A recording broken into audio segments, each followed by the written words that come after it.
I am back on life this morning, and I am working on updating some of my curriculum.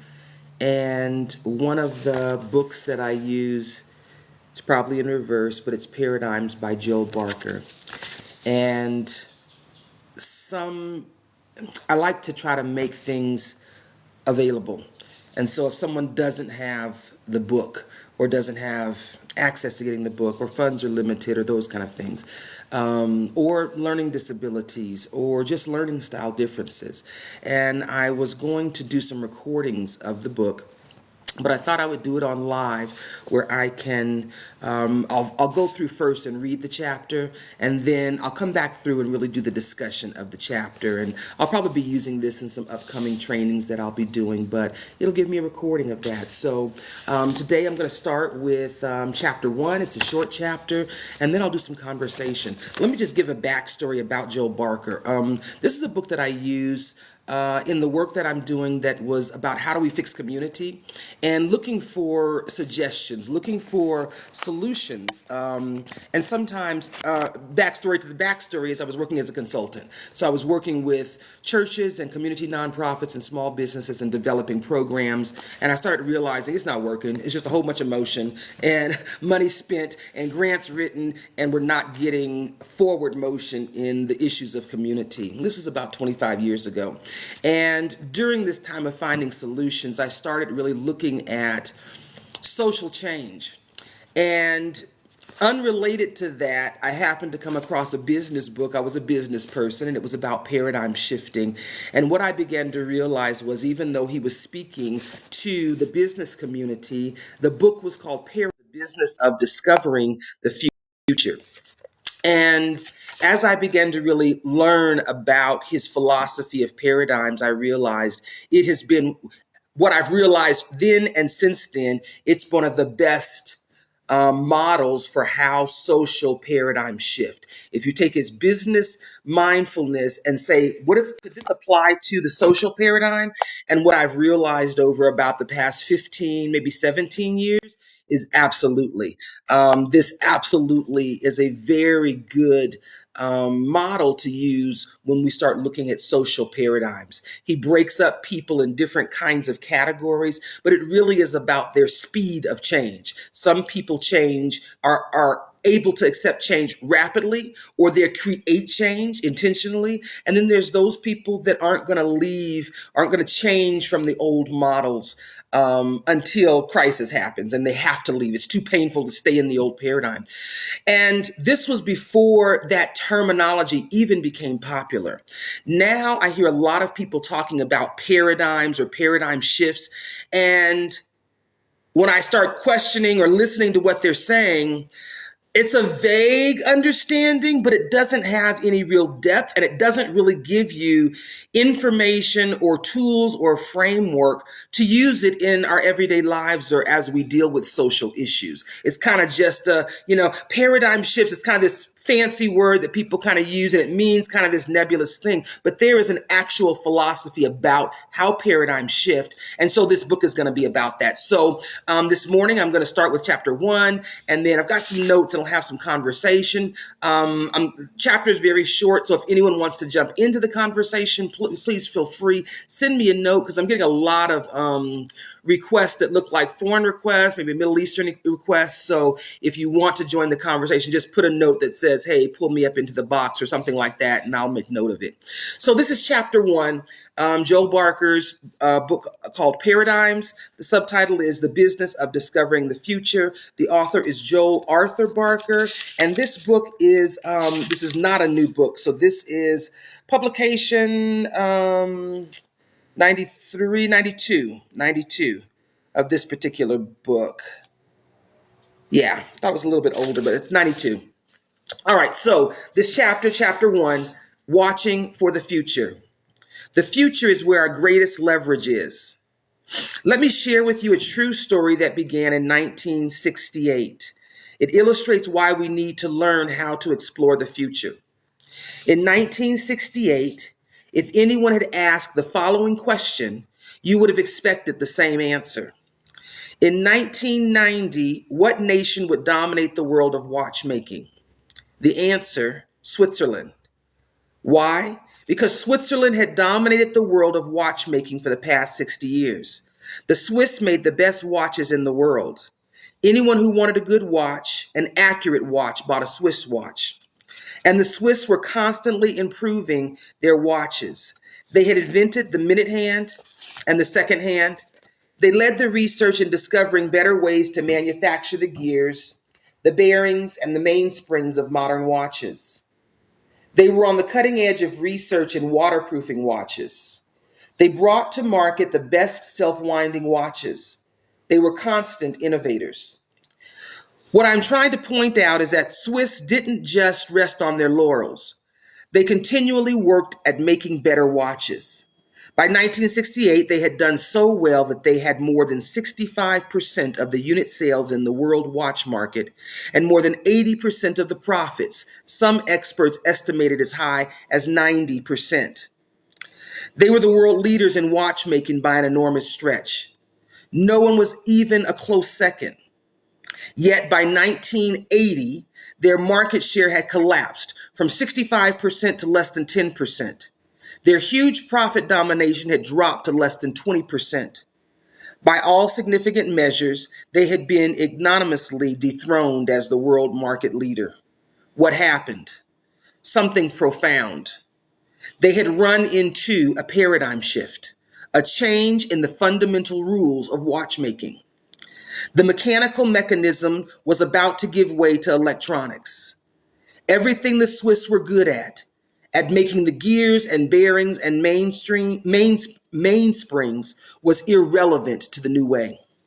And so, in less than 10 years, the Swiss watchmaking future, which had seemed so secure, so profitable, so dominant, was destroyed. Between 1971 and 1981, 50,000 of the 62,000 watchmakers lost their jobs. And in a nation as small as Switzerland, it was catastrophic. For another nation, however, it was the opportunity of a lifetime. Japan, which had less than 1% of the world market in 1968, even though their mechanical watches were almost as good as those of the Swiss, was in the midst of developing world-class electronic technology. The electronic quartz watch was a natural derivative. Seiko led the charge, and today the Japanese have about 33% of the market with an equivalent share of the profits. The irony of the story for the Swiss is that the situation was totally avoidable if only the Swiss watch manufacturers had known how to think about their own future. If only they had known the kind of change they were facing, a paradigm shift. Because it was the Swiss themselves who invented the electronic quartz movement at their research institutes in Neuchâtel, Switzerland. Yet when the Swiss researchers presented this revolutionary new idea, the Swiss manufacturers in 1967, it was rejected. After all, it didn't have mainspring. It didn't need bearings. It required almost no gears. It was battery powered. It was electronic. It couldn't possibly be the watch of the future.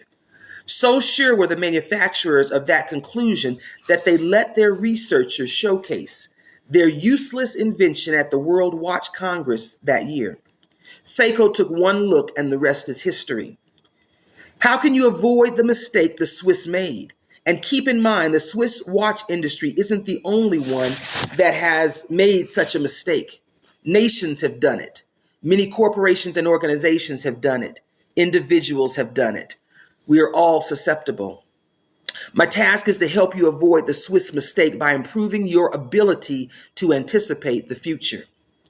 Most people know the future only as a place that is always robbing them of their security, breaking promises, changing the rules on them, causing all sorts of troubles. And yet, it is in the future where our greatest leverage is.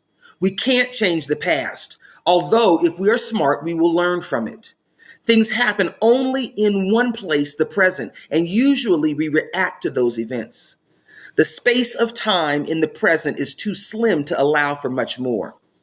It is in the yet to be, the future, and only there will we have the time to prepare for the present. If we can learn to anticipate the future better, we need not fear it. In fact, we can welcome it, embrace it, prepare for its coming, because more of it will be the direct outgrowth of our own efforts. We may not be able to discern the exact size of the future, but we can surely do better through exploration in obtaining significant data about its probable outline and direction. In fact, we need to if we want to begin to shape our own future. We're going to focus on a single concept that can help us do a much better job of anticipating the future. And while we learn to anticipate, we will also learn how to be more innovative through both discovery and creation. Why is it that intelligent people with good motives do such a poor job of anticipating the future? We're going to examine several of the key principles that explain this apparent contradiction. These principles are embedded in a discussion of paradigms and how they change. These principles not only explain why people do not anticipate the future well, they explain how to improve your ability to see aspects of the future that may otherwise be totally invisible to you. And I promise you, because I've seen it repeatedly, that by understanding the paradigm principles, you'll be able to open doors to your future that would have otherwise stayed locked up until it was too late, just like the Swiss. As more than one sage has already observed, the future is where you are going to spend the rest of your life. And since that is true, wouldn't it be useful to be able to get to know more about the neighborhood before you move in? And so that's the end of chapter 1 for that book. And again, this is the book called Paradigms by Joel Barker. And even though it's a book about business, it is a book that definitely I think has great implications. Let me just tell you what I really believe. It is one of the best models for understanding how social paradigms change. If you understand this concept and mentally can transfer it into a social paradigm situation or a social overlay, it has given me a very good tool to be able to, one, look at people, look at change dynamics of people, understand how the parts and roles play in society. And so I want to go back and really talk about some of these things. Lord Dyson, happy Leap Day. Thank you. Howdy. Good morning. I saw some of you come in and a couple of messages there in the comments. And if anybody would like to come up now and be a part of this conversation, feel free to just hit the invite and come on up. But I want to talk about a couple of things because, again, we hear these terms and sometimes people don't know where these terms came from. I started really looking at this way before this became a popular idea. Nobody was talking about paradigms. This is 90s kind of business philosophy. And I came across this book in the business sector, but while I was working on trying to fix community and looking for models and systems and understanding how communities move and how change dynamics work. And one of the very first things that he starts with is really understanding about what a paradigm shift is. And a paradigm shift is really, and he said, it's a change in the fundamental rules. What are the rules that govern things? Lots of things have rules. If you are playing checkers, there are a set of rules. You can take that very same board, though, and in a totally different paradigm, a chess paradigm, even though the board is the same, the rules are very different. And so the game operates very differently. Well, what does that mean for society? What are our social paradigms? One of them that is a very recent experience that most people understand was COVID. What was the old work paradigm before COVID? You got up, you got dressed, you left your house, you got in a car or some sort of transportation, you went to a building, you did your job, and you went home. It was understood that that was the way things worked for most jobs. There was no way that you could be at home in your pajamas doing work. That just was not, it was unheard of. Zoom was used, but Zoom wasn't as popular like it became during COVID. Well, paradigm shifted. Now, sometimes, and we'll talk about this in later chapters, what he says is for the masses, oftentimes it's crisis that shifts the paradigm. Well, this actually follows that model because what was the crisis? COVID. COVID-19, coming out of 19, going into 20, COVID was moving through. Lockdowns and quarantine were a thing that we had not experienced in a very long time. So that in and of itself was a paradigm shift. The rules changed. No, you can't just go out freely. You can't just go shopping freely in some places. The paradigm changed. Your freedom to be able to go and come. The paradigm about whether you wear a mask or not began to change. But one of the big paradigm shifts was about working at home. All of a sudden, crisis came in. The rules about work changed. We started realizing that there were quite a few jobs that could be done at home. Look at that. Isn't that something? All these years we've been working on this work model, all the years that we've had technology that could allow this. Zoom was not a new technology at the time. And what happened was, because it became more useful, it became more easily accessible. People, Zoom became like a common word. Everyone understood how to do Zoom, or most people, a lot of people. But we no longer had the old rules about how we do work. Certain jobs, and quite a few of them, were jobs that could then be done at home. That is a change in the fundamental rules of how we do things. And then he started talking about the Swiss. He uses the example of Swiss watchmakers. The Swiss watchmakers used to be the standard. If you wanted a top-end watch, it was a Swiss watch. That was before the electronic watches came in the 70s and then on into the 80s. If you grew up during the era that I did, Seiko, and just the whole motion of digital watches was a whole new thing. Having a digital clock was a whole new paradigm. For me, I recognize that. I remember as a kid having a watch that you had to wind up. And remember about getting a digital watch where it didn't have the minute and the hour hands. Like in school, we had to learn how to tell time with a minute hand and an hour hand. But I remember when digital watches came in. But what he brought out was the Swiss didn't start being bad at what they did. Everything that the Swiss were good at became irrelevant. They didn't get bad at it. They still were the best analog watchmakers. Gears and mainsprings and things that turned in there, they still were the leader in that form of watchmaking. The problem is, when the new technology came in, it was absolutely irrelevant. They could make cheap watches that were just about as accurate as the Swiss watchmaking. So when paradigm shift, the old paradigm isn't necessarily not working. Now, oftentimes it is. It just becomes irrelevant. It no longer meets the need. People did not want to pay for expensive watches. People wanted cheap digital watches that they could change out like accessories.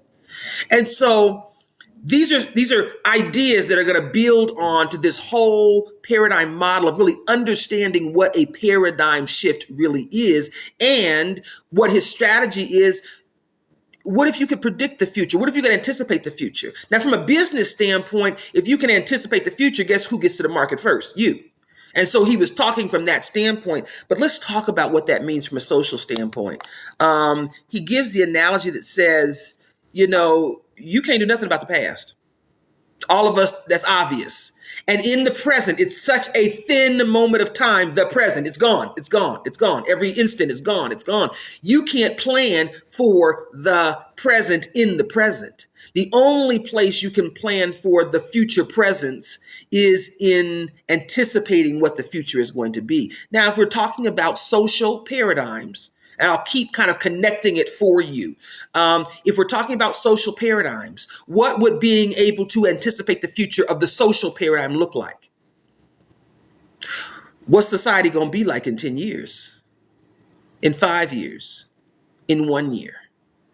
And if we can anticipate the direction that we're going, or the direction that we want to go, and we could anticipate that in advance, could we not start making preparations? He ends this chapter saying, wouldn't it be useful if you could anticipate what the future is, to start planning for it now? This becomes like a logical no-brainer to me. If we know where the future is going, can we not start preparing ourselves to be able to get there? We want to make sure that we're heading in the right direction. And so He talks about that. He also talks about how fast this happened. They had been the standard. Everyone knew they were the who's who of watchmaking. It only took 10 years for them to be at almost nothing. Out of 62,000 watchmakers in their nation, 50,000 of them lost their job. The industry crumbled completely. Are there still Swiss watches? Of course, there's some.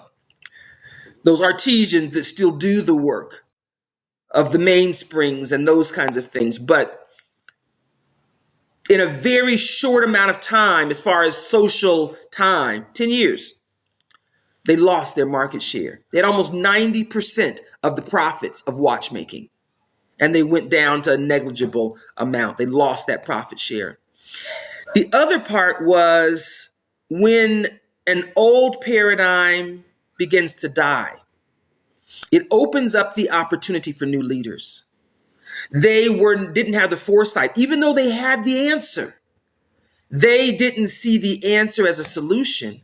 And what happens when we have social paradigm shifts, we have opportunities for new leaders to come in, and we're living the edge, the cusp of a social paradigm shift. Let me give you some examples. I live in Ecuador now.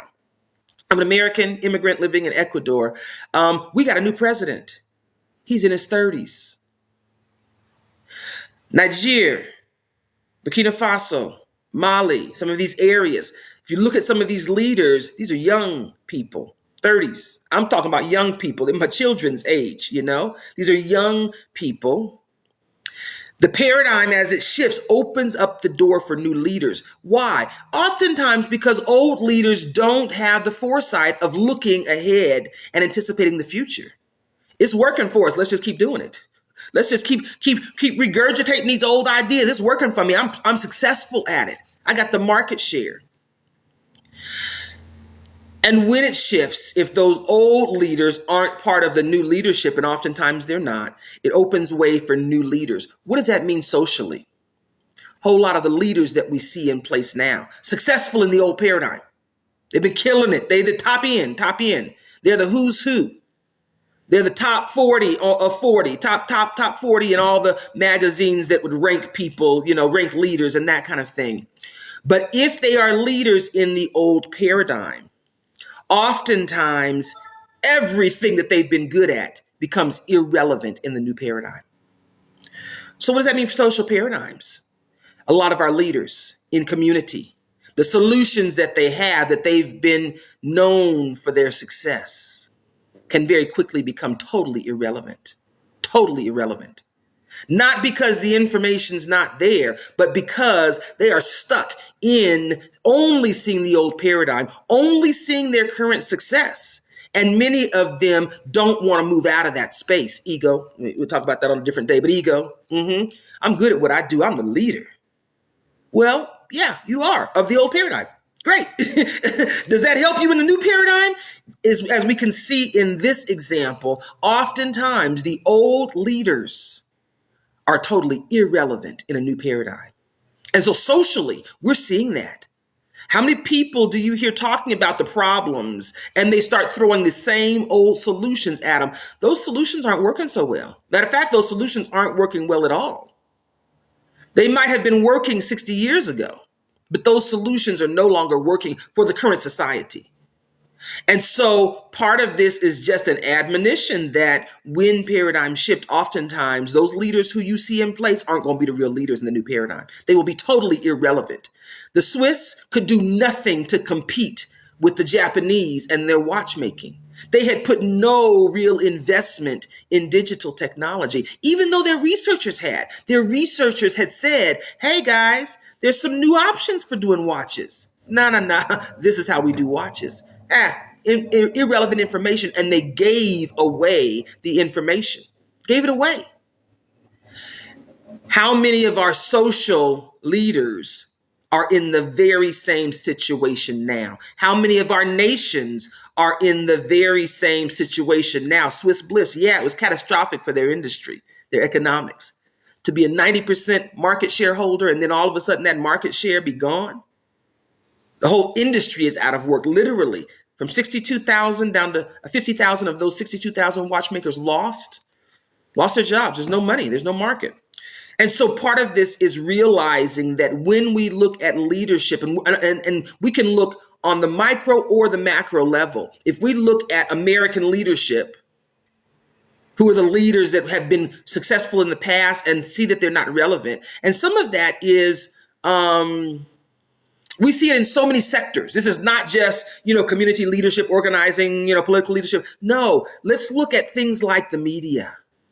Let's look at artists who used to be the top end. And all of a sudden, because society has changed, the expectations and the values are changing, all of a sudden, you cancel. You no longer are in that state of leadership in people's mind, success in people's mind. When paradigms shift, all of that changes. What you were in the old paradigm may be totally irrelevant in the new paradigm. And so then he says, in the Swiss situation, the situation was avoidable. They had the technology that Japan capitalized on. Their researchers did the research and developed this information. They didn't have to lose the market share, but they would have had to have moved to a different set of fundamental rules about watchmaking, and they weren't willing to do that. What does that mean for social paradigm shifting? There are a lot of people that stay in the old rules. This is the way we do things. And they're not willing to explore other alternatives. One of the spaces that I work in with dealing with community, how do we change community, is healing. What's the paradigm in healing? Our mental health system. It worked, okay-ish. But that is the paradigm. If you have issues, mental health issues, or you feel you have mental health issues, or somebody else feels you have mental health issues, our mental health, the therapist model, whether it be a therapist or a psychologist or a psychiatrist, we then give you medication to be able to help with some things, because the old fundamental rules of mental health used to say everything you got's a chemical imbalance kind of thing. And that's a broad brush. That's a very broad statement. So it's not that detailed. It's much more nuanced. But a lot of things were about chemical imbalance in your brain. Your brain's off. And then they did about 10 years of research, and some of the research has come out recently. And all of a sudden, what they're saying now is that some of the mental health illness is probably trauma. Like probably all of it. But a good bit of it is trauma. And the research backed it up. And that is a fundamental change in the rules of how we do mental health. Because don't you need to go to a licensed therapist to get healing from trauma? And those that were leaders in that could become irrelevant. I suggest that they might. Is it working? Is what you're doing working, and are there better ways to do it? Not necessarily. What does that mean? Will it become irrelevant? When you are a leader in the old paradigm and that paradigm becomes irrelevant, you no longer in a place of leader. You become irrelevant. The way that you're doing it becomes irrelevant. If someone can do healing better than your old models, does your model stay relevant? To a few, to those that are slower in moving. But if we had better ways to actually show that we can do healing work, would your old systems become irrelevant? If someone said, well, let's do the research. This method gives you a 90% cure rate for PTSD. If someone had a model that did that, would the old systems that can't do that still be relevant? Oh, we don't need to go the old way of doing therapy. Yeah. Part of what that looks like if we use this paradigm model, and you don't have to accept it, but just consider it. If you use this model, if you have new ways of healing that give you a much more effective heal rate, let's say you do the evidence-based research and 90% of your clients using this particular methodology are found to be diagnostically healed from PTSD. If you take that solution and then you take the regular solutions for mental health that say 30% of our people come out better, do you think that at a certain point, tipping point, that old system would become less and less relevant to people? Would people keep paying to do that at a 30% cure rate when there's another solution that might be cheaper, that might be quicker, that might be more thorough, that gives you a 90% effective rate? And so sometimes when we see paradigm shifts, even though you may be the expert in the old paradigms become irrelevant. And so he brings that out as just a concept of that. And he talks about revolutionary ideas, though. Just like I gave you that example, what he understands about paradigms is sometimes when there are revolutionary ideas, not the right answer, but definitely in the right direction, that what typically happens in paradigms, and I challenge, this happens exactly like this in the social paradigm, those revolutionary ideas are rejected. The Swiss, the leaders, isn't that who should be on the cutting edge, front side of change, innovation? And this revolutionary idea was sitting right in their lap. And if you understand the principles of paradigms and shifting, oftentimes those are the ideas that are rejected. Later in some chapters, we'll talk about why, but that is very typical. Let's talk about real society. Just talk about it. How many innovators in our society get rejected and they be right? One of the examples I use, because most people know this, at least a little bit about it, Tesla. Tesla lived over 100 years ago. Revolutionary work in power, in communications, like stuff that would have been free, stuff that would not have polluted the environment like at all. You put a tower up and you channel the energy. It's probably some of the stuff that the ancient Egyptians did and he tapped into. I don't really understand all of it because the science lane is not where my deep dive has been in life. But I understand enough to know that his technology worked. It worked. It worked so well it upset some folks. And even though it was revolutionary, it was rejected. It was strategically rejected. The other side of the coin decided that they wanted that market share and they rejected it. And we got all kind of energy, this dirty energy now, and we're trying to fix it. And guess what we're doing? Trying to go back and recreate that information that 100 and some years ago they buried, destroyed. I don't know who's got it, but it's, the powers that be. This is a typical phenomenon. Who are the other kinds of people that you can think of that they were rejected, but then they were right, but they were rejected? We see it on all levels of society.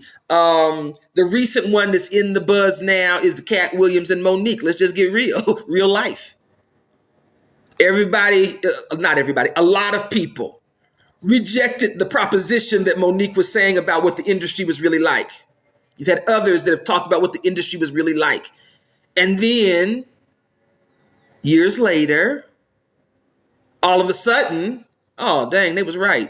Or at least right-ish, in the right direction. But technology and life, we see oftentimes revolutionary ideas that could have taken us so much farther had we just supported them. If we had supported the work of Tesla 100 years ago, where do you think technology would be today?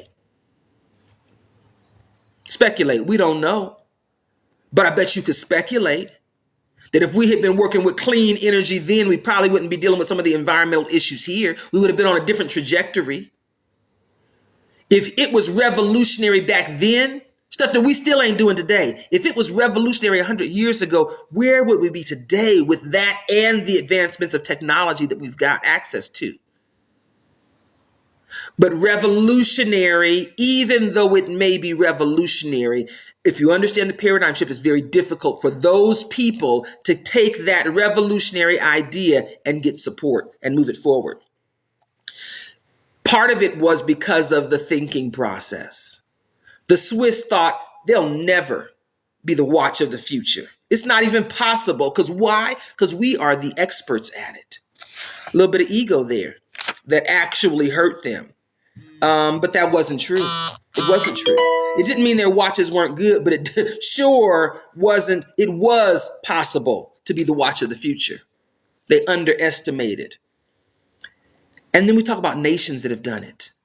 If you look now what's happening in paradigm shift, you look at what's happening around the world, you look at which nations are trying to do things differently. Let me talk about some fundamental rules that are changed. One that's happening now in Africa.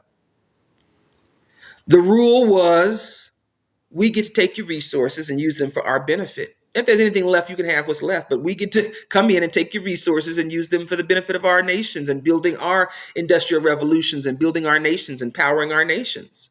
That was the fundamental rule. That has been the fundamental rule for quite a few years. In a lot of places, but Africa specifically, because they're in the midst of this paradigm change right now. And then all of a sudden, these leaders said, well, doggone it, there are resources. Shouldn't they help us? They should help us first. Matter of fact, we're going to show you better than we can tell you. We're going to use our resources for us first, and we'll let you know if we have any left over. And then if we have some left over, you can buy them at fair market price. Fair market price. Fundamental rules change. And guess what happens? Folks pissed off.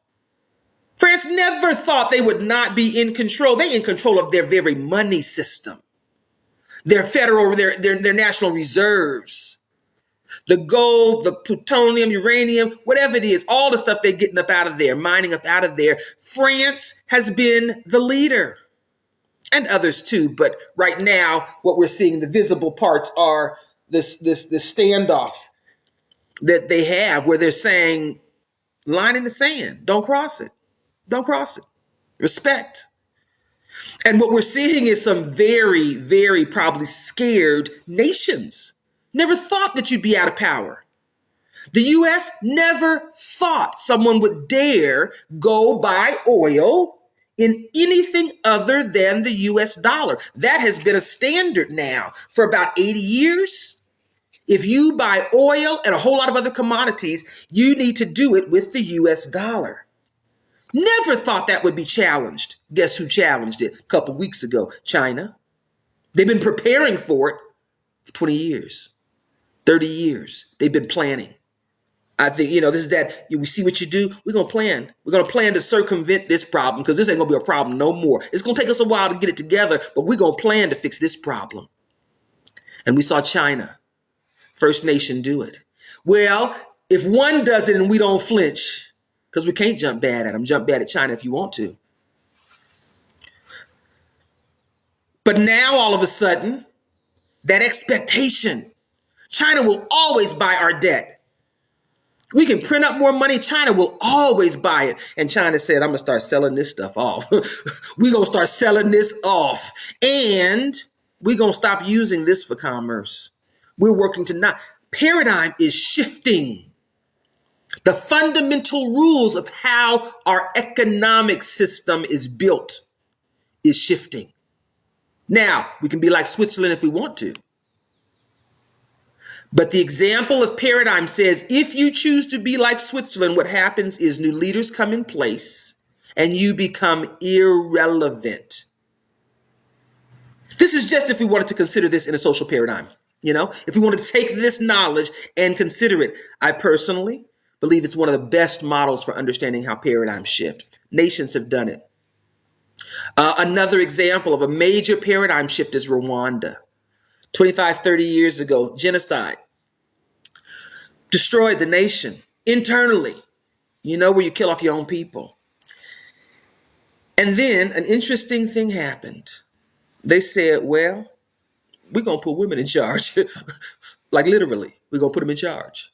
And they required that the new government had to have, I forget what percentage, 40% of women, something like that. And then when those women got in office, guess what the women did? They voted more women in. 60-some%, a majority of the government was women. I saw one estimation. It says the speed of change that these women in Rwanda have effected. I'm talking about mortality rates went down, education rates went up, they building houses, they putting infrastructure in, they're educating their people. All of this is happening. They said in the 25 or so years that Rwanda has been in that development with these women in charge. If we looked at how long it would take U.S. to make that kind of transformational change, it said it'll take us 500 years to do what they've done in 25 years. Interesting. You can put whatever analysis you want to on that. But in 25 years, when they converted the leadership to a very dominant women-led leadership, different kind of thinking, different focus, different approach, different set of rules. Fundamental rules changed. Government should be patriarchal. And then all of a sudden, we realize that when we change that fundamental rule, the speed of change increases. What would take US 500 years of transformational change, that's the speed of change that we're at, they could do it in 25 years. Change the fundamental rule. Paradigm shift. Interesting. You mean women leaders? Huh. Interesting. Those are two examples of nations that we're seeing. Paradigm shifts. I watched a video this morning, and it's another video. I've seen several, but it's the call to undo colonialism in Africa. Say, we didn't put these lines, these imaginary lines. If I'm in South Africa, I need to be in Nigeria by the morning. I should be able to just get up and go. I don't need to, visas and paperwork and all that. These lines are imaginary and a product of colonialism, and we want to get rid of them. Interesting. Hold on. Whoa. The lines are there. That's the way things are. These nations are divided up. That's the way we know things to be. Fundamental rules. You talking about changing that? You going to erase those lines? You mean Africa as a whole? Like y'all all together? Like all the power, all the resources together? Who? Do you think that would change the leadership in our global space if that were to happen? Change those fundamental rules? Absolutely. Sure would. The old leaders, do you think that would make them kind of scared? Especially if they're not buying into this new, why would they buy into that new way of thinking and the new rules? Wouldn't that be counterproductive? Because this is how we do things. We come, we get your stuff, we take it, we sell it, we make the profit, and then we say, why y'all so poor? Why y'all so poor? But we're talking about this from a principle, not from a political standpoint, but just looking at this model with social paradigms. Then he says it's the future where we have the greatest leverage. If you aren't preparing for a future, if all you're doing is being reactive to what just happened, you ain't leading to the future. If all you can do is react to things that have already happened in the past, you are not prepared to help us get to the future. The future is where we have the leverage, where we can steer. It's like, it seems maybe counterintuitive, but it's like steering from the front.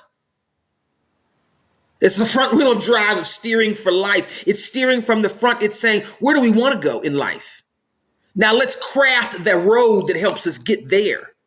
If you are in reactive mode, you're trying to build a road that you've already driven over. It's already happened. And so he says, if you want to understand these principles and be able to anticipate the future better, and hopefully by anticipating the future that you realize I should be doing some planning also, plan for the future that I'm anticipating, that your leverage is about the future. And he says we can't change the past. We can learn from it, but it's the future. That's the only time that we have to prepare. If something's happening right this second, do you have time to prepare for it in the second, in the moment? No, you can just react. Just react. If you're going into a situation, though, and you know potentially some threats that could happen, and you begin to prepare in advance, that prepares you for the threats when they come up because you're prepared. One of the things that for me, people ask me about safety and traveling. I'm been a solo traveler. I'm a Black woman traveling in Central and South America. Isn't that dangerous? I said it's dangerous traveling anywhere, But I make preparations for the potentials that I can think of so that I can then enjoy the journey. Some of the things that I do, I have a specific bag that I carry when I'm traveling. It's a cross-the-shoulder bag that kind of tucks up under your arm. It's got zippers. It's got some zippers on the back side, some zippers on the front side, but the strap goes over, your shoulder, and it's under your arm. Well, part of that was I'd be distracted. I'd be trying to see everything that's going on. I want to watch. I want to talk to people. I want to see what's happening. And in that state of distractedness, the absent-mindedness, thinking about this purse, I said, if I have this purse and it's under my arm, even if someone were to yank the strap, trying to get this purse off of me, because it can't get to the purse because it's under my arm. Even if they were to grab the strap, my arm, my elbow has got this purse locked in, and I've got time to then be able to react and deal with any situation. You know, a pickpocketer trying to just snatch it off of you. Even if they snatch that strap loose off my shoulder, I've got really the hold on the purse. And so what that does is it keeps me from having to think about it. It's there. It's always right under my arm because I have it short enough so it is not dangling down by my hip. It's right up under, just at my waist level. And so it's always under my arm. That is anticipating so that if in the present moment someone were to come and try to accost me and take my stuff, that because I planned for those future possibilities in advance, my reaction is going to be different because I've already prepared to have a plan in place should something like that happen. So preparing and doing it in advance is where you have the opportunity to minimize the impact. And when that happens, he says you don't need to fear it. You don't need to fear the future or those potentials. Even though I'm observant as much as possible when I'm traveling, I don't have to fear, you get afraid of getting your purse stolen or your phone stolen. I was like, no, it could happen, but I'm not afraid of that because I prepared. I've prepared those things, and they could, stick me up or something like that, with a weapon or something like that, and they can have it. It ain't that important. I'm not going to fight them over it because usually it's not much in there that would be worth, trading my life for. Like nothing in there. I can get a new passport or identification. I can get a new phone, whatever coins are down in there, my snacks. Those are things that I'd be willing to give up. But if you understand and prepare, you don't have to be in fear. You can not only welcome the future, you can embrace it, but you can prepare for it. And so often what we don't do on a social level is really start anticipating what the future is going to be. We're so busy reacting to what's happening now. We see the problem with homelessness. We need to find a program. We need to develop a solution. We need to figure out housing. Homelessness has already happened. It's already happened. You are reacting to something that's already happened. What's the future? And it's not that we don't need to do that, but it's both and. We do the reaction really well. Our whole social services is based on reaction. What we don't do well is anticipate the future. He says you might not be able to discern the exact size. You're still guessing. You're guessing. You don't know what the future is. We're guessing. But trying to make an intelligent guess is better than not doing anything at all. To be more innovative, to discover, to create. And he talks about understanding how paradigms change. And as I go into the other chapters, let's see, any other notes? One of the things, the fear. Oftentimes what happens is when you don't anticipate the future, choice is relative. There's a whole lot of issues for homelessness, and I don't even want to go into that because there's a whole lot of factors. Some of them social factors, some of them intentional social factors. Some of it's a product of the economics of the United States. Some of it's a product of how we do communities and how unsupportive we are in communities with individuals. So there's a whole lot of factors. Choice, everybody's making choice. You're making choices with your life. Every one of us makes choices that then have a ripple effect on our life. But there are still parts of life and society that we can't control individually. Collectively, we could. Individually, we can't. So just because someone chooses to be homeless, are they choosing to be homeless because of other factors? I've dealt with homelessness and people that are struggling with homelessness. One lady that stands out for me, intelligent woman, worked for the government, brilliant, and became schizophrenic. And I remember one conversation that really helped me to gain a perspective. She says, I can't take my medicine and stay safe on the streets. Can't do it. Dumbs me down too much, numbs me down too much. I can't protect myself. And in society, if you deal with some of these populations, you realize there's no one to help them in many communities. You are on your own. As an adult, If you haven't, as a child or something, or had an advocate that's gone and gotten the certification so that you can get assistance and help with doing life, you are on your own. And you're doing the best you can. But there's landlords that won't deal with that.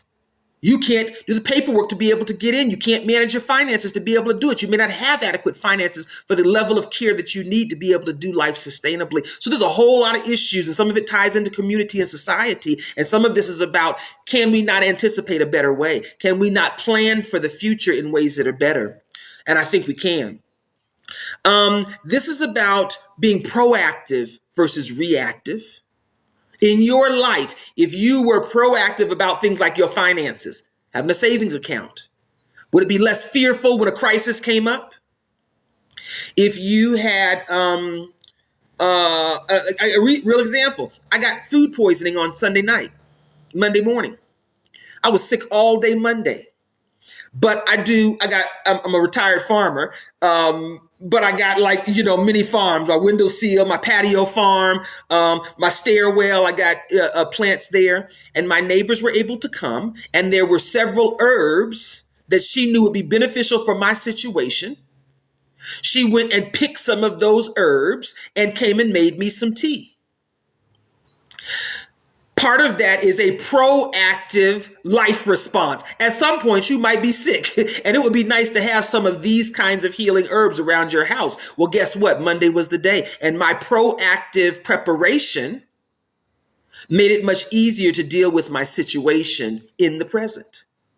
My neighbors, two of them, ganged up together and played doctor with me. They went out front and picked that particular herb. They went on the stairwell and picked that herb. They came in, they made me some tea. They went to the store and got me some crackers. But that was a proactive response. Understanding the paradigm and anticipating the future lets you become proactive. Now, dealing with your fears, though, means you got to deal with those, heal those fears. What's the social paradigm, and can we anticipate the direction of change? That is what he's proposing. That if you begin to understand these principles, you can also, my proposition is, you can understand, if you can understand the social paradigm, and you can anticipate the direction of change that we're going, or the direction of change that we want to go, you've got some powerful tools to make moves and shifts that take us from the reactive to the proactive. For me, if you're building a neighborhood, shouldn't you have a vision of what that neighborhood is going to be like? If you're building community, shouldn't you have a vision of what that community looks like? Our new leaders need to know what the future looks like. And so what he says is, if you're looking to move into a new paradigm, your leaders have to be the one that can anticipate the future. Your leaders have to be the one that can see the future in proactive terms. Now, if we take that information, just chapter 1, how do we begin looking at our leaders? How do we begin listening to those who claim to be leaders? Are they giving us a picture of what the future looks like, or are they being reactive, looking backwards at the past? Wouldn't it be better if we had leaders who were trying to anticipate the future? Here's the future, and here's where we're trying to go. And here's the plans that we think are going to help us get to where we're trying to go, versus the leader that says, look at this stuff that's already happened, and we're going to react to this stuff and just, try to fight the fires. You got to fight the fires. In society, there's fires that are happening. You got to fight the fires. But wouldn't it be also a good thing if we put some energy into figuring out what the future is going to be and preparing for that? And so chapter 1 really is about introducing this idea about the need to look towards the future and understanding what happens when paradigms begin to shift. And so that's chapter 1. Book is called Paradigms by Joe Barker. I'm going to be reading these chapters and then putting them over onto our educational platform with some of the healing tools for community that we're going to be making available to individuals. But this is a book, again, I will reiterate, this is a book that I feel even though it's not intended for understanding the social paradigm, as I have studied this work and really worked with these principles for going on the second decade that I've been introduced to these principles, it is one of the best models for understanding paradigm shifts, for understanding what social paradigm shifts look like, how they function, who the players are at each of the stages of change dynamic and change speed within our social paradigm. And it's one that I highly encourage. It's an easily available book. It's about $7, $8 used, maybe $15 new. You can find it on many of the other sites. And it's one that I really enjoy. It has been a valuable tool in really understanding social dynamics for me. One of the best. One of the best. And so I support this work highly. So any questions, any comments, any thoughts that has sparked for you? Thank you for joining me. I figured since I'm going to be recording it anyway, I might as well do it on live. And then those that may catch it, in live format may have some comments and want to join in the conversation. Any questions, any comments, any thoughts that spur for you? If anybody wants to put in the chat or wants to come up and have that conversation, let me know. What are your thoughts about that? Paradigm principles. Do you use that vocabulary? What does paradigm mean to you? Does it mean something different for you, or has this been a different understanding for you? Informative, thought-provoking. Yeah, thanks for joining in, Cheryl. Do you have an idea? Have you used that idea or heard that term used? And is this different than how you've heard that terminology used?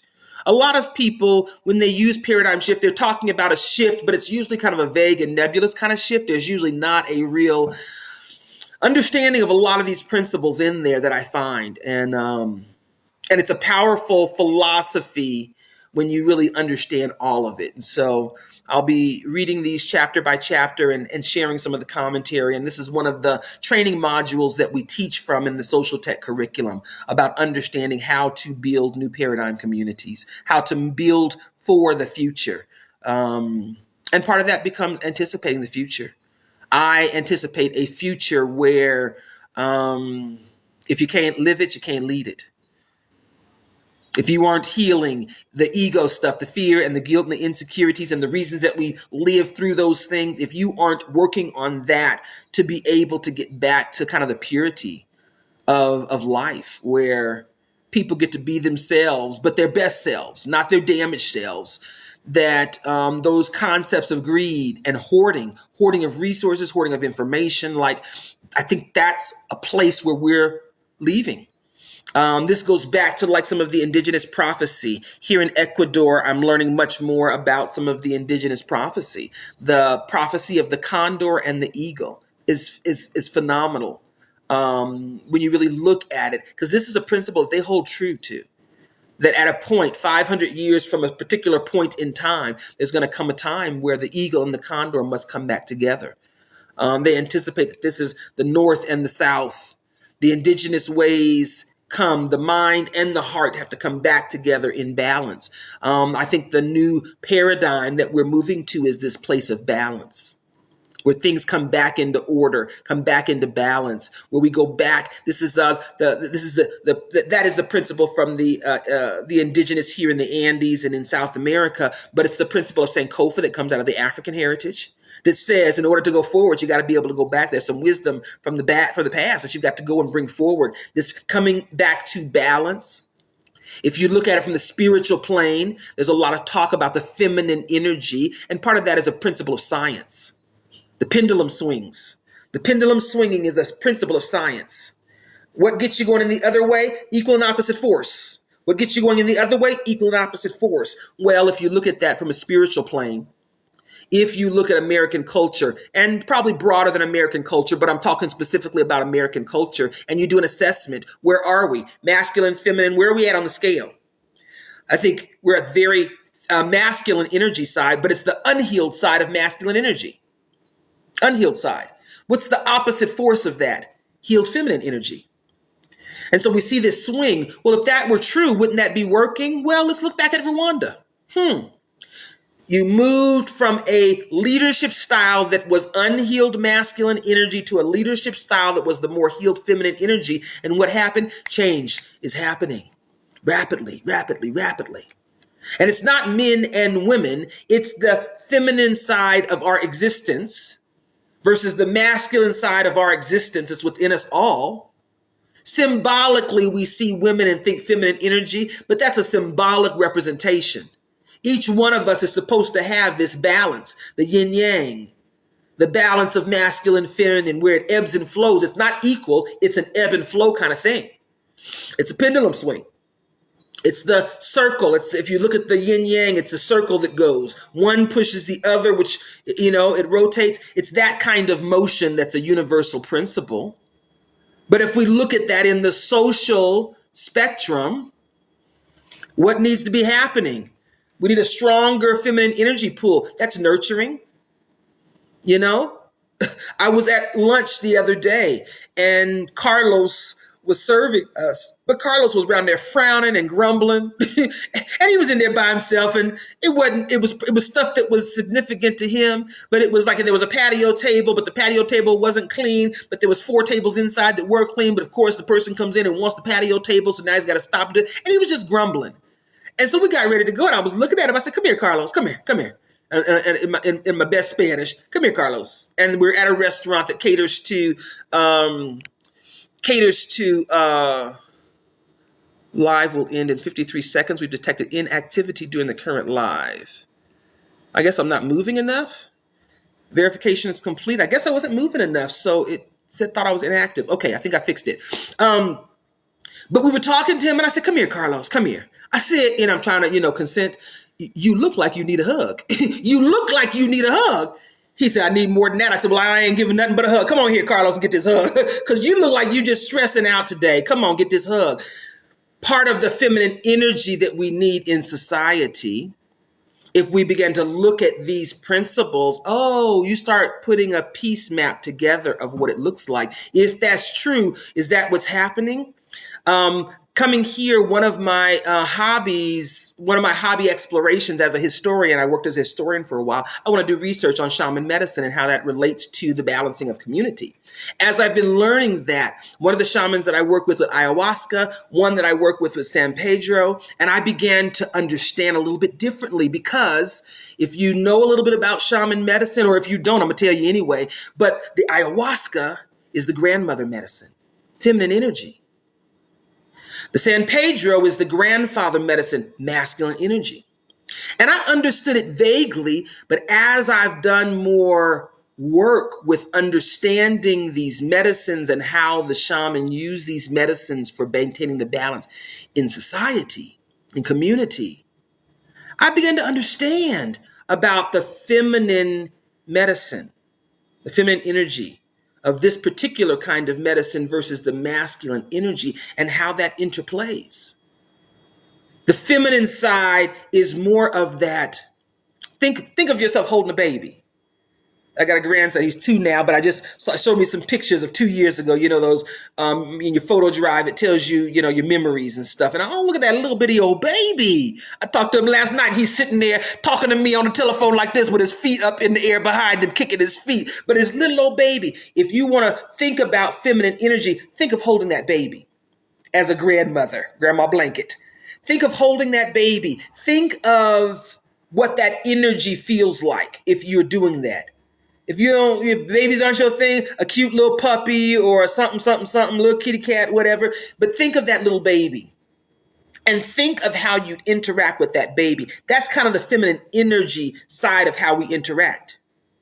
Now, if you get on the masculine side, you go get your football or you're wrestling. That's often the case. Me and my grandson, we on the feminine side, we on the bed and we wrestling. I got his feet, I get him, I flip him up, boom, and then he laughs. "Do it again, grandma blanket," and I get him up and won't. And I put him down and he says, "Do it again," and I won't. And I do that till I'm too tired to do it anymore.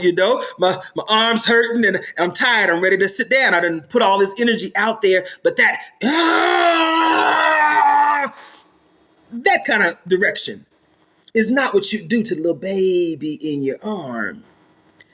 And what we're seeing is that the paradigm that we're talking about anticipating the future, that what we're seeing globally is that we want to move back to that, back to where the earth nurtures us, where community nurtures us. Why? Because we need it. Just like Carlos, you need a hug, don't you? You need a hug. Come on here. And if we're anticipating the future, for me, anticipating the future of what community needs are. Do you think that a future is where we can prepare? Then what are we preparing for?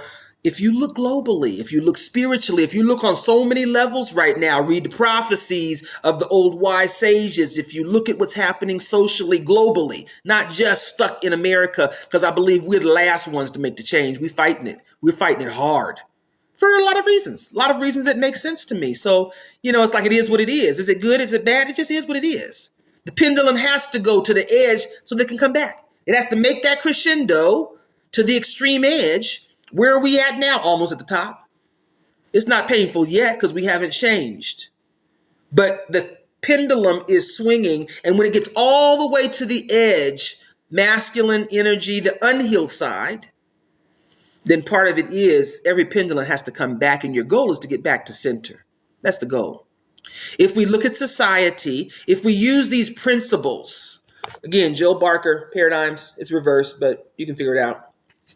If we use these principles, and he says, if you could anticipate the future better, wouldn't that be better for you? Because if you could anticipate the future better, couldn't you start preparing for the future now? And so part of this is about preparing. If we begin to anticipate the future, just because it used to work don't mean it's working now. And we understand that just because it was working, even if it's still working, something new that works better will make that totally obsolete. When I began looking at community and the pieces that need to work together, there's a few of them that I think need to work together. But what if we began looking at these pieces from a new paradigm kind of lens, from a proactive lens, from let's anticipate the future kind of lens? Which factors would we need to work to? And I got a formula. I said the first thing we got to do is figure out how to do value transformation, sustainable value transformation. Are your values sustainable? And if not, how do we help you get to a set of values that are? That's the first thing. Oftentimes, what's required to have happen is we got to heal some stuff to be able to see that clearly. Which stuff? The ego stuff. Yep. How do you get rid of things like greed? You got to heal.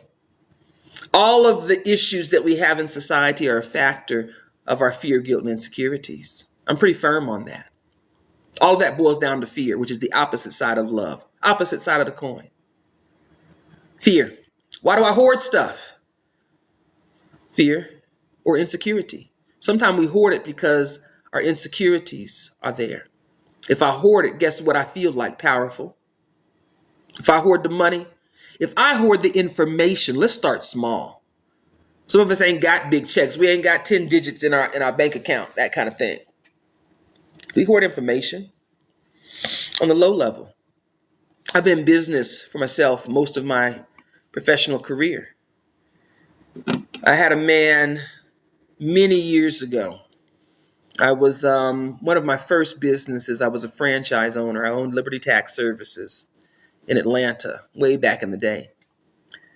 And one of the industry leaders told me once, this is business advice. He said, be careful of doing business with people who hoard information. You ask them something and they don't want to tell you. How did you do that? And they don't want to share with you how they did it. He said, watch out for them. I said, why? He said, because they think there's not enough for all of us. They think there's not enough business for all of us to have a share. He said, watch out for them. Be careful about doing business with those people. What he was saying was the people that hoard are operating out of insecurity and fear. And if you want to do business, don't do business with people who are operating out of insecurity and fear. That applies to life for me. That principle has stuck with me. That is part of my value system. Be careful of people who hoard, especially that hoard information. They are operating out of fear and insecurity. How do we fix society, though? Well, don't you think we got to fix that? Because if we fix that, then isn't it going to be easier for us to work together? And so part of this is about how do we learn how to anticipate the future better? Joe Barker was talking from a business standpoint. If you can anticipate the next wave of technology, for instance, and you can get it to the market quickest, you make the big bucks, right? But we're talking about society. What's the win when we anticipate the future in society? Less hurt. When paradigms shift, it's painful, especially for those who are trying to stay in the old paradigm. It's painful. And if you don't have systems prepared in advance, paradigm shifts in society get real messy, real scary, real fast. Let me give you some what ifs. Speculation. This is just speculation. Just speculation. Now, some of this speculation is based on things that have actually happened in the recent past. You can go Google the news and see if you can find the evidence of this. I'm sure you will. Let's say your municipal water system. Most people that don't live in the country, like in the rural country, like where you got a well for your water supply, where you turn on the spigot and you rely on your government to purify your water. A reasonable potential threat could be that someone could hack into the computers that run that system and shut your access to clean water down. Could possibly happen. Let's just say it was a far-fetched possibility of happening. Could happen. If you could anticipate that that was a real threat, what kinds of things might you do if you thought that was a real threat? Not saying that it's going to happen, but I'm saying that it did happen a couple of weeks ago. Some municipal systems, quite a few of them on the same day, all had their computer systems compromised in some way. So we know it's possible. If you really felt it was possible and you were using just a little bit that you've heard so far about these principles and you wanted to anticipate the future reasonably, could you anticipate that that could happen again? And if you could reasonably anticipate in advance that it could happen again, what kind of preparation do you think might be really good to do to prepare for that situation? So if there were a future present and that happened in your future present time, what kind of anticipatory preparedness could you do? Do you think that if you thought that could happen, you anticipated it might happen again, do you think you might want to learn a couple of ways to purify some water? You think that? Now, you could probably put some water in some containers. Would that be something that might help you? But if you learned maybe how to purify water in a few different ways and maybe had some of those things that could make that happen, if the situation presented itself, would you be less fearful? And would you be more capable of dealing with that situation better than probably other people that had not done that anticipatory preparedness? Do you think that might happen? Do you think it might be beneficial? Okay, saving water. Okay. Do you think that that would help you out in a situation? For a short time, yes. What could help you out if the situation lasted more than your water supply lasted? Knowing that you could use bleach to purify water and knowing how much bleach you'd need to make that water safe enough to be able to use, would that be another way you might be able to prepare for that situation? What about learning how to filter water or maybe even having a monolithic ceramic filter that could filter out a whole lot of impurities? What about learning how to build a fire so you could boil water?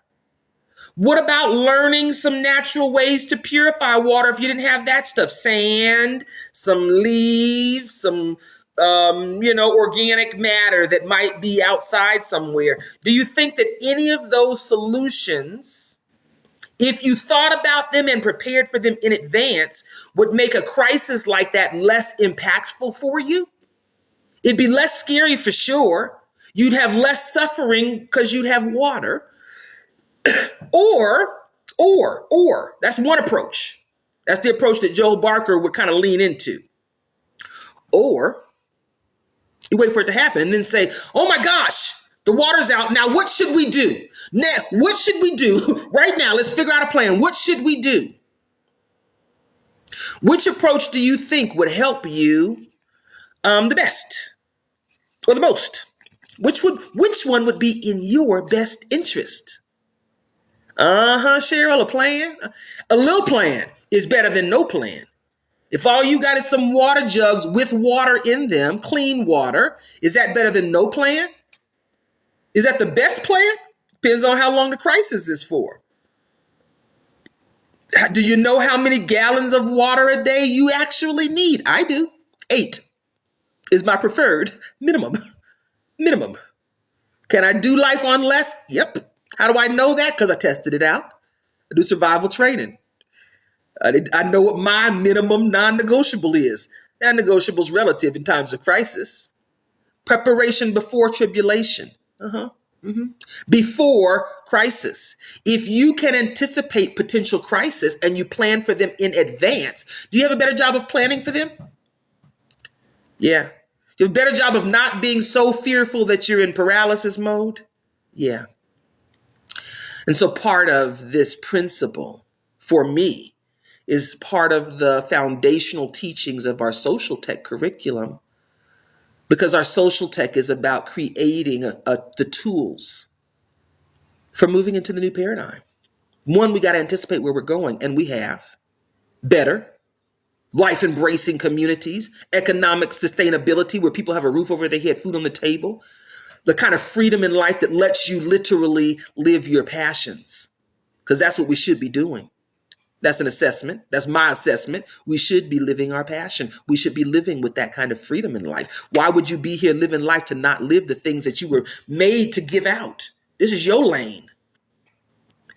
And part of that is, if that is what we are anticipating the future being, and we see this global shift where we're moving to this place, how do we get there?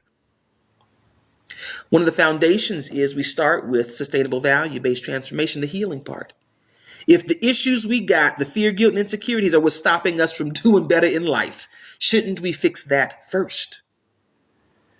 The environment's an issue, economics is an issue, but those are things that are controlled by people. People make the decisions about those things. We don't have the capacity to love in relationship to our damage. I may want to love you, but my ego stuff, my fear, guilt, and insecurities make me act in ways that are not loving to you or the world. Right now, what we're seeing is all of the issues in society today are because of us, people. And so if the issues that we have in society are because of the people, and the people are causing these problems because they're living through their fear and their guilt and their insecurities, shouldn't we fix that first? And that literally is the foundation of the convertible community work that I'm involved in. That's my retirement career. Now, here's my PR plug. One of the things that we have said is that women are a good investment. Good investment. Why? I've told y'all why. Pendulum swing, masculine energy, feminine energy, women symbolically, the symbol of feminine energy, even though that's not what I'm talking about. I'm talking about the feminine energy. However, symbolically, women are a good fit for that model. I believe in that so much, or wanted to put some energy into that we found some funding. We've got $30,000 of funding. That funding helps offset. Let me tell you what the training is, and let's see if it makes sense for you. The very first thing, the training is a 2-week retreat here in Ecuador.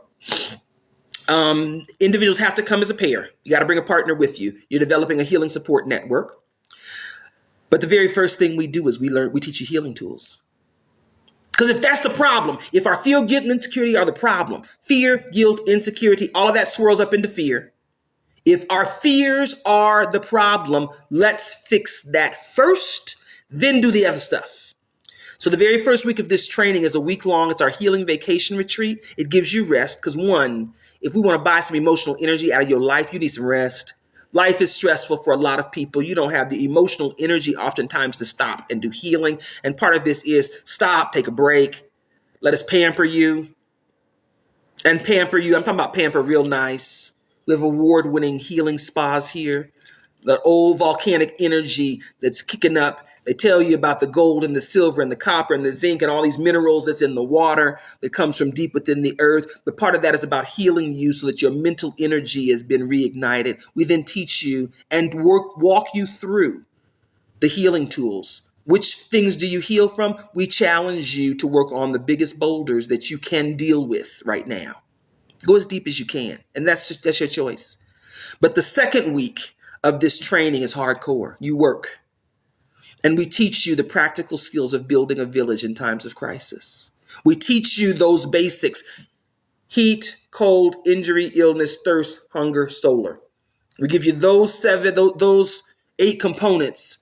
We teach you hands-on several different ways. So things like, to survive, I need water. Shouldn't I know how to make sure I have clean water? If it's my responsibility to survive, I'm choosing to survive, shouldn't I know these things? Shouldn't I know how to have shelter that protects me from heat and cold? Shouldn't I know some solutions for that? Shouldn't I know how to build a rocket stove so that I can use the least amount of fuel to be able to have a fire? Why? Because that helps me stay warm, but it also helps me boil water. Shouldn't I know how to be able to use that and cook when I don't have those traditional things in place? Should I be able to use the sun to help me make it easier? Should I know how? Wouldn't that be good to know some of those things? And so let me tell you the economics of it. That retreat, we have one scheduled. We have the opportunity to do 2 more this year before the funding runs out. We want to use it, but we want people that really want this training to come. We don't want to just be wasting money just for the sake of wasting money. We have one of the retreats, the first one scheduled for April 9th. The cost is $4,100 for the entire 2 weeks. It's inclusive except for your airfare, but we have $5,050 of scholarship funds per team. I think it takes it down to about $1,500 for each person for the 2 weeks. And that's all inclusive, all your meals, all your excursions, all your transportation to the excursions, all your airport transfers. You're escorted from the airport here to Cuenca. And so we want people to find out about that. If you want to know more about that scholarship fund, you can go to Women Heal Together, WOMAN, woman individually, because you got to decide to heal, womanhealtogether.com. We offer our healing vacation retreats to anyone. Individuals or families can book and come to our facility. It's called the International Welcome Center. If you want to know more about our facility and where we're located, you can go to globalundergroundrailroad.com and find out about our facility and hear about the healing vacation retreats. We also have leadership training that we do in some of our certification programs. We also have respite stays and co-housing opportunities. Individuals that participate in our healing training are invited to come and do a respite stay, anywhere from 1 month to 6 months. We will consider those that want to connect long term, but there are some specific desires for those that do long-term stays beyond 6 months with us. But the cost is $500 a month, and that's all inclusive. That's room and board and housekeeping, utilities, high-speed internet. So for those that may be looking for a break away from the old paradigm and maybe want to explore the new paradigm, if you've got work that travels with you, a lot of jobs now, we talked about that paradigm shifting of working from home. Working from home for a lot of people means working from anywhere. And so for those that may want to come and do a respite stay, you have to participate in our healing work. We don't want you down here if you've got issues that you're not addressing. It just makes it too hard to live in community with you, and I'm just honest about that. But if individuals are looking for a way to be able to temporarily get off the paradigm hamster wheel that they're on, then part of the entry is come and participate in the Healing Vacation Retreat, and then book an extended stay. Like I said, anywhere from 1 month up to 6 months. And the extended stay is at a cost of $500 a month. We try to make it affordable for people. But part of our work is about saying, if we can anticipate the future, shouldn't we start preparing for it now? And where do we start? We start with people. We start with people. We could fight fires, but that takes us forever, and it gets us very slow results, because that's what we're doing in society now. We're fighting the fires. We're being reactive. Being reactive and dealing with the immediate crisis is real, but at the same time, we need to be anticipating the future. And so I really enjoy the work that Joel Barker has done. It has really enriched the work that I do of how we fix communities. And so I encourage you, if you're interested in these kind of ideas, check out this book. I'll be doing a chapter at a time. So we've just finished chapter 1. Thank you for joining in with me. But if you're interested in paradigms, paradigm shifts, if you're looking for solutions on how to understand our social paradigm shift, I suggest this business book. I think the information is very directly transferable to our social paradigms. So thank you for letting me share that with you. If you'd like more information about any of our programming, our network hub site is the nowastedtime.com. You can find the different partners that are involved in some of the collaborative projects. Some we aren't really advertising right now because we're in development stage. We've got 2 intentional community builds that are in development stage. One will be here in Ecuador. We've got a coastal property that we're doing the site plan work and some of the legal stuff and permitting to be able to do groundbreaking and be ready to start on that project. Real happy with the site plan, so it's really exciting to me. You hear me sometimes talking about geodesic domes, and like we're seriously considering that, so I'm really excited. Like nerd kind of excitement about geodesic domes right now. It's like a kid with dinosaurs, like he knows all the dinosaur names and all that. Like I'm that about geodesic domes right now. And then we've got another project that maybe will be breaking ground this year. We'll see. Back in the States in Georgia, central Georgia. So we've got several of those plans. And so people that are kind of swirling into this network that are involved in various aspects of that. But it starts with healing. We can't even work together sometimes if we don't have some healing done. And so part of this is, if the real problem with what's happening in society is people, let's start there. Let's use these anticipatory preparedness approaches. Let's get proactive about what we're going to do. And let's deal with it. Is it going to be easy? No, it's going to be messy. Why? You understood this with the Swiss. When paradigms shift, the old leaders don't want to give up leadership. And oftentimes they want to discredit the new innovations. What's our new innovation socially? Healing. New tools for healing that have a much higher effective rate that can be applied much quicker, much easier to a much wider stretch of population. Some of the work that I do with healing and evidence-based research, they've shown in military, talking about terrorism, a 90+% effective cure rate to PTSD. Why isn't it the standard? Some of the reviews of it, professional reviews, said this should be the standard for our military's mental health situation. These were internal military people that said that they were evaluating this in evidence-based research. This should be the industry standard for how we're dealing with our troops coming back with damage from dealing in the midst of war and terrorism. Why isn't it the standard then? The evidence says it's right. Why isn't it the standard? I'm talking about decades ago.